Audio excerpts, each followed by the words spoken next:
Gjesti në spektaklin e së martës tregoi linjën e jetës duke rrëfyer momentet e mira dhe sfidat që ka kaluar ndër vite. Ai foli për përvojat që e kanë formësuar si person dhe emocionet që ka përjetuar. Pas kësaj, ai u surprizua nga prindërit e tij në një takim të veçantë i organizuar në një ambient pak larg shtëpisë së famshme. Ky ishte një moment prekës për të pasi kishte një kohë të gjatë pa I parë ata.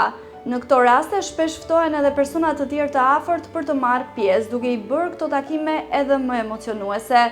Gjatë spektaklit, Rozana Radi e pyeti Gjestin se pse nuk e ftoi Egli Takon për të takuar prindrit e tij, ndonse ata nuk kanë qenë asnjëherë në një lidhje.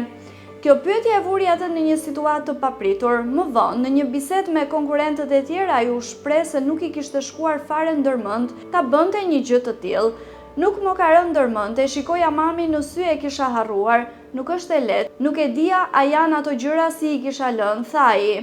Gjesti ka qëndruar në izolim për më shumë se 150 ditë, pasi fillimisht ishte pjesë e Big Brother në Kosovë dhe më pas vazhdoi eksperiencën e tij në Shqipëri, duke e bërë një nga konkurrentët më të komentuar.